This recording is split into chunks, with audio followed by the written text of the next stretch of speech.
শান্তকে নিয়ে আমরা অনেক কথা বলেছি, সবাই অনেক ধরনের বাজে মন্তব্যও করেছি, বাট ও কিন্তু এখন ভালো ক্রিকেট খেলছে, ও সার্ভিস দিচ্ছে। সো ও নিজেকে ওভারকাম করেছে এবং নিজেকে মেন্টালি স্ট্রং করেছে। ও কিন্তু আলহামদুলিল্লাহ ধারাবাহিকগতভাবে অনেক দিন ধরে ভালো খেলছে, ওয়ার্ল্ড কাপে ভালো খেলেছে, বিপিএলে হার্স্ট রান করেছে, তারপরে এই টুর্নামেন্টে খুবই ভালো খেলেছে।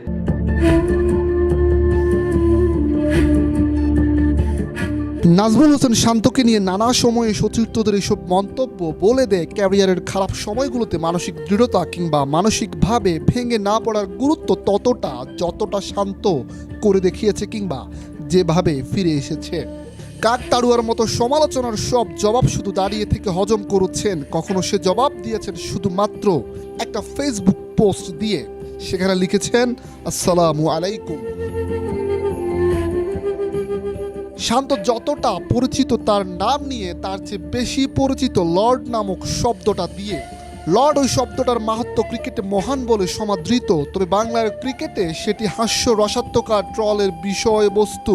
তবে যদি প্রশ্ন করা হয় শান্ত কি আসলেই লর্ড, উত্তরটা একেবারে সোজা সাপটা, শান্ত বাংলার ক্রিকেটের লর্ড।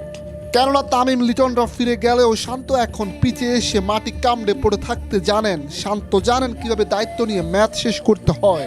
শান্ত জানেন কিভাবে পাহাড় সম রানের চাপ নিয়ে লড়াই করতে হয়। জানেন ধৈর্য নিয়ে সফলতার জন্য অপেক্ষা করতে হয়। চলতি বছরের সবশেষ 7 ওডিআইতে নাজমুল হোসেন শান্তর ব্যাট থেকে এসেছে 370 রান, পেয়েছেন 3টে অর্ধশতক এবং 1টি শতক। শেষ 7 ম্যাচে শান্তর রান গড় 50-এর উপরে। এই শান্তকে তো লর্ড বলাই যায়, আর সেই লর্ডের অর্থ মহান, সেরা কিংবা তারকা। সুতরাং এক কথাই এভাবেই বলা যায়, when we are in danger, Shanto is our game changer।